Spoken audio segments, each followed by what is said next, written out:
Hi guys, in this video we're going to be giving you an introduction and overview to Warlord Games' Hail Caesar battle game.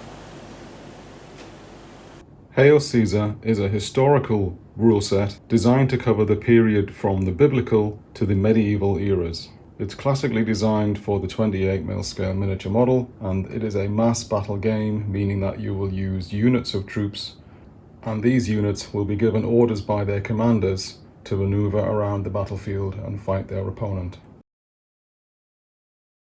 The units in the game will be of several main types, typically infantry, cavalry, artillery pieces, and even beasts such as elephants with howdahs on their backs.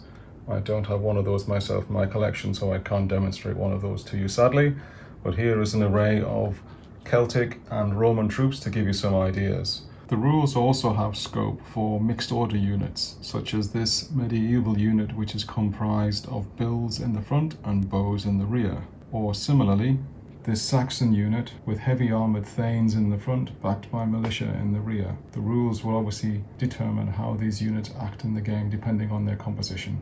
Another unit type in the game are chariots. I again forgot to mention these earlier as I don't have any chariots in my collection as yet. You can have formed units of heavy infantry such as the Roman legionaries, artillery pieces such as the Scorpion, cavalry units such as this unit of Gallic cavalry, archer units, light infantry units, large warband, skirmishers in both infantry and cavalry types. And then there are the commanders. The commanders are typically indicated by a small vignette, if you like. Here we have a single barbarian commander on a round base, and here we have a Roman commander on a square base. Either will suffice, it doesn't matter so long as you can tell which one is which and distinct from the units themselves.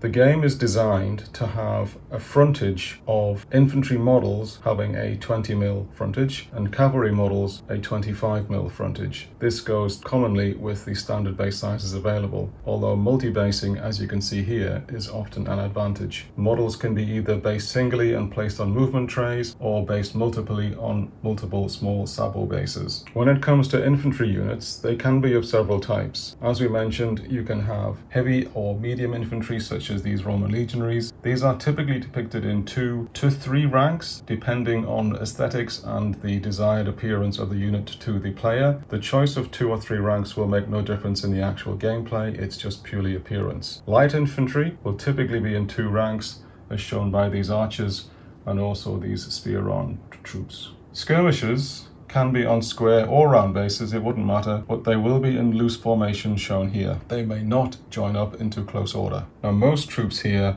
are what we call close order. They will only operate in closed ranks in firm unit formations. Light troops, such as the bow or the javelin armed infantry at the back, if they are designated light troops, they may also disperse into a skirmish formation with an order which will allow them to move into and through terrain more easily than close order troops. This makes their use through terrain and buildings and such like far more useful. Here also I have depicted the units in their standard sizes, but you can make units of different sizes too, their classifications being large, small, and also tiny where required. But these as shown here are the standard unit sizes. As you would expect in a game with models and unit sizes, you will have points values for those troops, and they will be on a per model basis or per unit basis depending on the army list you are using and the actual types of troops that you are employing in your force. The gameplay itself is essentially a I go, you go system, meaning that one player will complete their full turn and then pass over to the other player to complete their full turn. When a player has their turn, they will start to give orders from their commanders to their troops. Each commander has a command value. This is typically 8, but may be better for better quality commanders and can be poorer for poorer quality commanders. The higher the number, the better. When a commander wishes to give an order to his troops, he will have to phrase that order such that it makes sense to the troops being given the order. For example, you may say, advance and capture the hill, or advance and enter the woods, or perhaps advance and claim the ruins. Or if an enemy unit is within range, you may give that unit a charge order, charging the enemy unit that they can see. So the phraseology of the order is important because the troops will try and obey it to the best of their ability. When a commander gives an order to his unit or division, he will roll 2 dice and add the 2 dice together. The number indicated will tell whether or not he's passed the test. If our commander has a typical command value of 8, then 11 exceeds 8 and the command has failed. What that would mean in this case is that that commander cannot give any more orders that turn, nor can the unit or division receive any more orders because it's just received a failed order.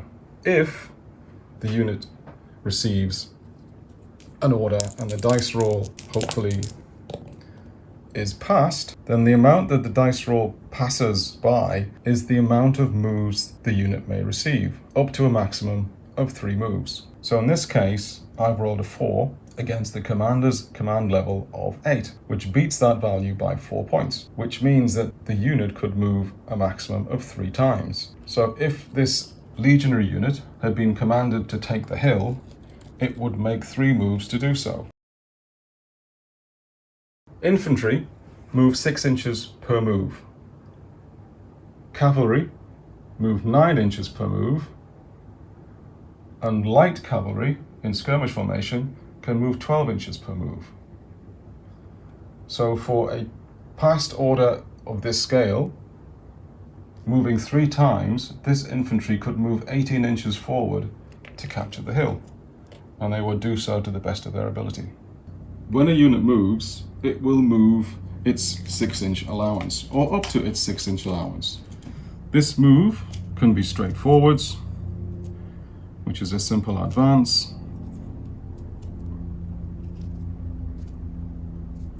but equally could be in any direction, so long as no part of the unit exceeds 6 inches. There is no requirement to wheel the unit. It can move laterally and shift as it needs to. For example, it could move diagonally forward this way, and that would be a valid move.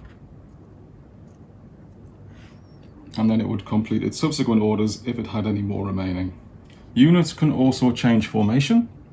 They may form a march column, for example, should they need to get between narrow terrain or follow a road, for example.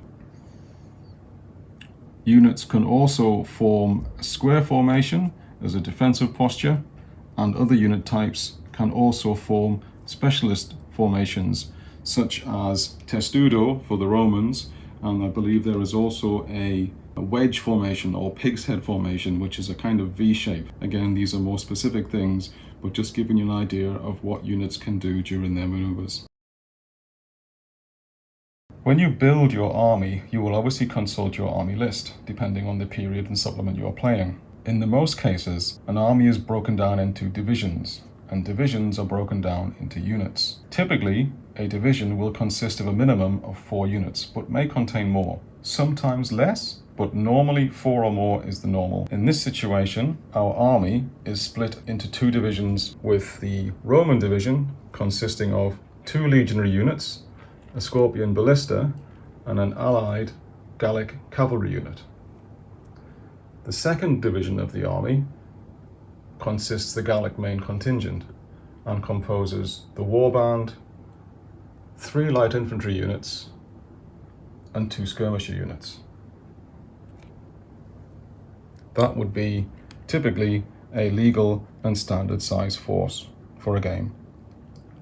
The game was originally intended for large armies with multiple commanders per side, multiple players per side, playing a large game all together, and at that game being played in a speedy manner and getting to conclusion within an evening's play or a weekend's play. But the game can also be played at smaller levels, and there are rules for that within the new rulebook. So as we touched on a commander giving orders to his unit, he can also give what's called a divisional order. And in that situation, to do so, he must have all the units in the division that he wishes to order at that time within 6 inches of each other, and completing the move, they must remain within 6 inches. So with one command, he can issue the whole division forward to complete the maneuver. Back to getting our units moving, and whilst units can be given a command to get them moving, they also have the option to act on their own initiative. And this applies if a unit finds that it is within 12 inches of an enemy unit. In that case, the unit can act on its own initiative. But this is a restricted situation and means the unit can only either move directly towards or directly away from that unit. If you wish to order more interesting maneuvers, then a command would need to be given. A commander can only give commands to the units within his own division. He cannot command other units. When he gives commands, he will start by allocating an order to one unit at a time if he so wishes. And once he has completed the orders to one unit and hasn't failed an order, he can then order another unit. And if he passes that order, that unit will move. And once he's finished ordering that unit, and if he hasn't failed an order, he can continue. He could order the cavalry. And assuming that order is passed and they move, they will do so. And he can continue giving orders to all the units in his division until he fails an order. Once he fails an order, he cannot issue any more orders that turn, and no more units in that division will be able to receive orders. Had he been successful in moving all these units, he could not then go back to another unit which has already received commands and move it again. He must conclude all the orders to one unit at a time before moving on to a subsequent unit. One of the difficulties with this style of command and control can be if one commander passes their orders and their division will advance, then the other commander starts his orders and fails his order, that whole division stalls, and you'll find that your force will be split, which could be a problem long term if this commander again failed his order and the army stayed split. One way around that, with the new version of the rules, is you can have an overall general for the whole army. The general is allowed a reroll once per turn, and also has the ability to command a general advance order. He can command the whole army to advance forwards, take his test. If he fails the roll, he gets his reroll, tries again. So all being well, with 2 attempts to get an 8 or less, you should find the whole army will advance. A great way of getting around the problems of the army becoming split in the early phases of maneuver in the game. The player turn is broken down into 3 phases. The command phase, which includes the initiative moves I've just talked about, and also the commands given to units as also previously mentioned. Once all commands and movements are completed, we then moved on to ranged attacks. Ranged attacks are conducted by units being able to shoot at enemy with weapons that they have available to do so. These will typically include short-range weapons like javelins and slings, and longer-range weapons such as bows and crossbows. In this game, javelins and such similar thrown weapons have a 6-inch range. I believe slings are 12 inches and bows are 18 inches. Siege engines have a greater range depending on the size of the engine firing. To be able to fire at an enemy unit, the unit must be in the front fire arc of the unit firing. This is typically a 90-degree fire arc from the front of the unit. Skirmishers don't have a fire arc. They can shoot 360 degrees around the unit. This makes them very flexible and useful for harassing enemy troops. Once all moves have been completed and shooting completed, where moves became a charge move and a unit moved into contact with an enemy unit, then that will instigate hand-to-hand combat, and both sides will fight during that combat resolution. Once both units have fought, the winner will be indicated by the one that caused the most casualties. The difference in casualties caused will be the modifier that the loser will apply to their dice roll when they consult the break check result. To make a break check, 2 dice are rolled, added together, the modifier deducted, and that value is then consulted upon the chart and will indicate whether the unit holds, retires in good order, retires in disorder, or may even rout. Similar results can occur from shooting if the unit receives sufficient hits and takes sufficient injuries. A similar break check result will occur on a break check for missile results. Each unit in the game has a profile, and here we can see the profile of a typical heavy infantry unit. They have a range of combat statistics and then also a morale save, which is actually more perhaps considered an armor save, also a stamina value which determines the number of hits they can receive before suffering problems. The combat table indicates the number of dice thrown when the unit fights. These are d6 dice. The clash value indicates the number of dice that are thrown when the unit initially comes to grips with its opponent. Should the combat continue for more than one round, then the number of dice will become the sustain value.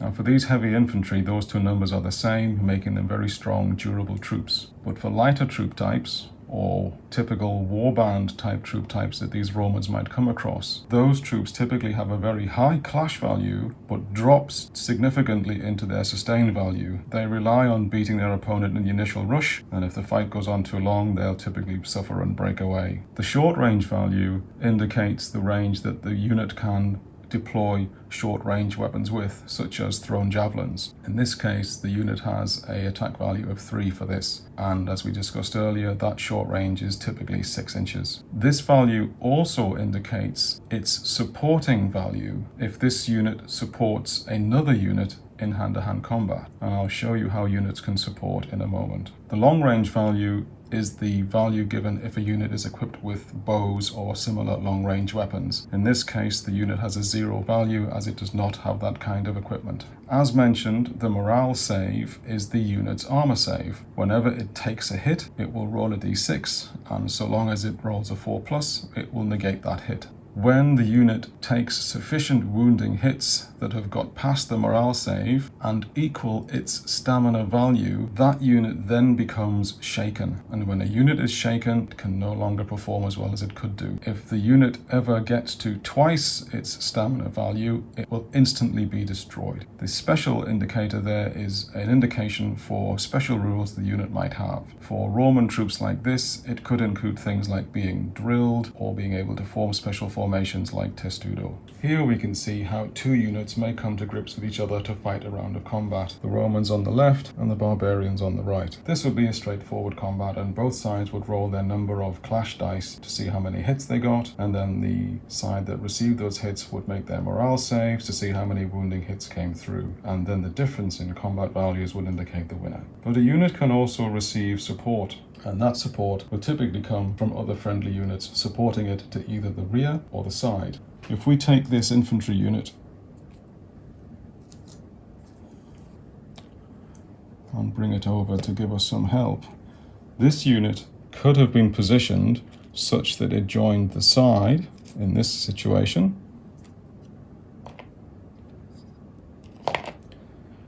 and in that arrangement it would then provide its support value to the combat. So here the Romans would fight with 7 for their main unit and 3 for their supporting unit, giving a total of 10 dice. The supporting unit could also be positioned directly behind, and again the same situation will apply. 7 for the main unit, 3 for the supporting.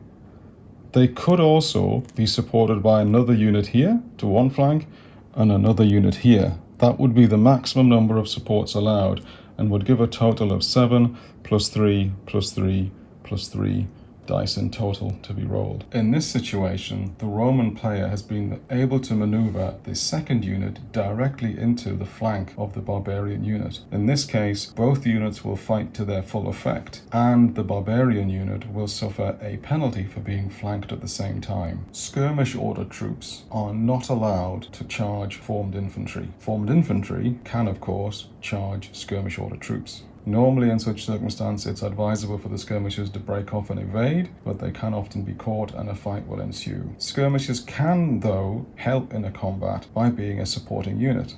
And if we go back to the original combat, the skirmish unit could also support that main unit by placing a model in contact with the side of that unit and arranging themselves to the flank. Or likewise, should they be in at the back, they could do so similarly by being arrayed at the rear. And again, in this situation, the skirmish unit will add its support value to the unit fighting to its front.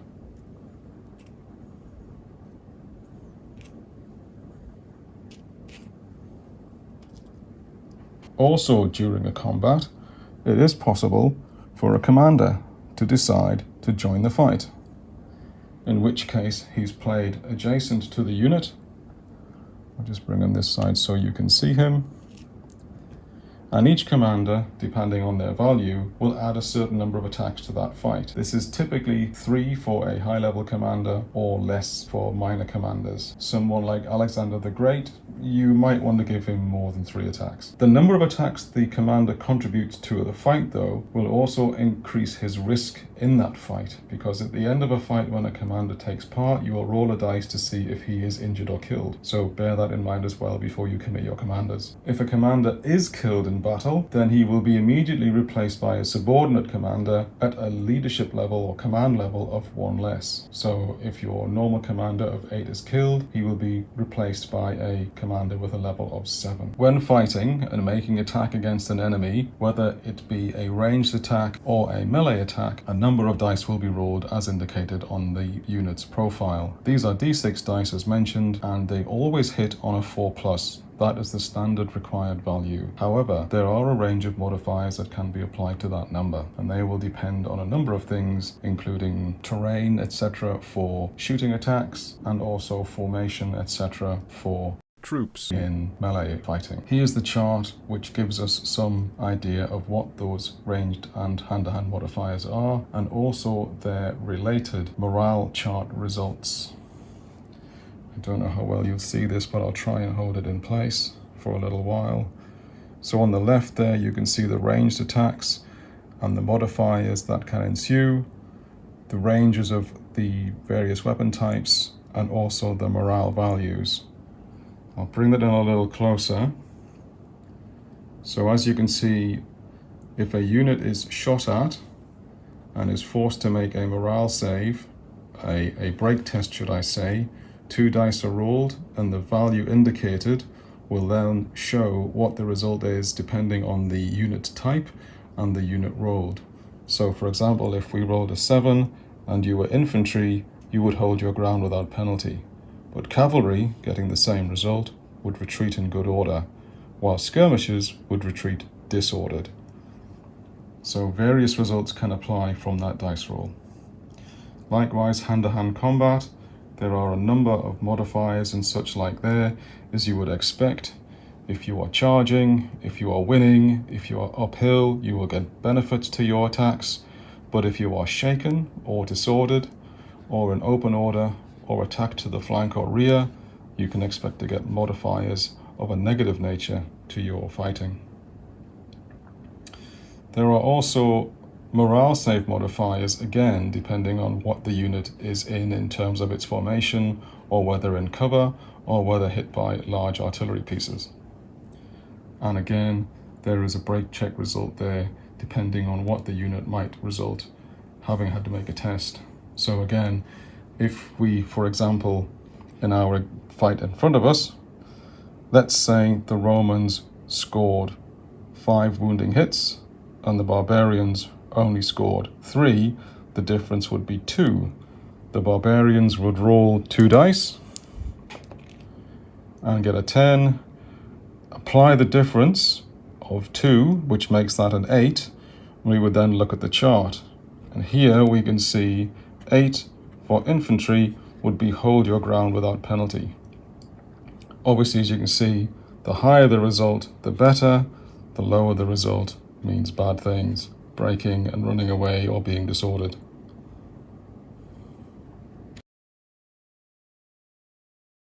If a unit breaks for any reason, then it is removed from play. In terms of winning the game, one side will win the game if their enemy has their army break and run from the table. This will typically be because they have lost more than half their divisions, and a division is lost when it has lost more than half its units. So in our divisions and armies presented here, if we have an army of 2 divisions of 4 units each, if a division of 4 units loses 3 units, it will break. And if an army of 3 divisions loses 2 divisions, it will break. So it's simply a matter of losing more than half the amount of units or divisions available to seal victory.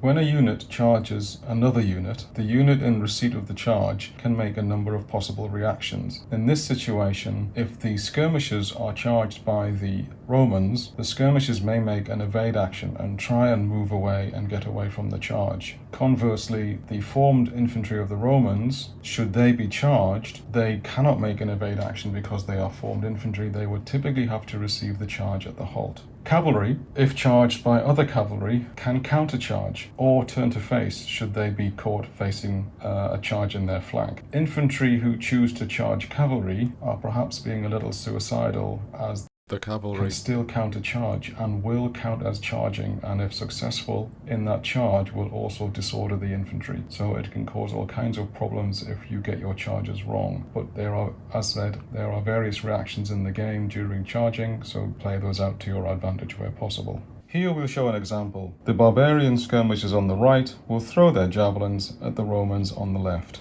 As a skirmish unit, they have a profile as a standard skirmisher of short range 3. So they will get 3 shots to try and hurt our Romans. So they get 3 dice, and they will typically need a 4. However, one of the modifiers for the Romans is that they are heavy formed infantry being attacked to their front, which means there is a -1 penalty. So the skirmishers go from needing a 4 to needing a 5. And they've managed to get a hit. The Romans will then need to make their morale save on a 4+ to not take that wound. In this case, they've failed, so they would take a wound, and that will be indicated typically by a casualty marker on the unit. In this game, we don't move models from the unit. The unit will keep its size and orientation throughout the game, and will only be removed once it is destroyed. This is something I personally prefer, as I got quite frustrated having to take single models off movement trays in other game systems. That 1 casualty the Romans have suffered will do very little to their combat effectiveness. They will only start having a problem when they get down to 6 casualties. Here we'll quickly play through the engagement of the barbarians and the Romans. We will assume in this case that the barbarians have charged. So they will get their 9 dice, requiring 4s to hit, but because they charged, they get +1, so we'll need 3s. And in this situation, they have managed to score 6 hits. The Romans now need to make 6 saves on their 4+ armor. And they've managed to save 3. So they will take 3 casualties. The Romans fight back, and they strike with their 7 attacks, and they're hitting on 4s. And they've managed to score 5 hits, which is pretty good going for the Romans. And the barbarians need to save on their morale save of 5, being medium infantry. And they've only saved 2, so they will take 3 casualties as well. So in this case, the fight is a draw. These 2 units would stay locked in combat and would continue in the next round. If we, for example, assume that the Romans had done worse and suffered 4 casualties, then the Romans would need to take a break check based on the difference of 1. So they would roll their 2 dice, getting a 12 in this case, less 1 difference would be 11, and as we saw on the chart earlier, rolling high is good. In this situation, the Romans would be fine. They would continue to fight. But the barbarians would now count as winning. So in the next round of combat, they would have +1 to their dice rolls because they're winning. There is an important unit status in the game, and that is referred to as disorder. Disorder can occur from a number of reasons, including units moving through other friendly units and failing the disorder test, or being forced to retreat into units that will not give way for them, or for the result of break tests from either shooting or melee attacks. Units that become disordered are at a severe disadvantage, as they cannot be ordered to charge, they cannot support other units, they cannot be supported, and if they are involved in a fight, they are at -1 to fight. So becoming disordered is a crucial situation in the game and needs to be managed carefully. Units can recover from disorder, but they need to be unengaged at that time and will normally recover from disorder in such a situation at the end of their turn. So that's a very quick look at Hail Caesar. I hope you found this video helpful, interesting, and maybe it's given you some ideas about whether Hail Caesar is a game for you. We are going to be holding a video battle report at the end of this month, which will feature Romans versus barbarians. So join us for that to see a full game played out, and you'll get a better idea then. Thanks for watching. We'll see you in the next video. Cheers.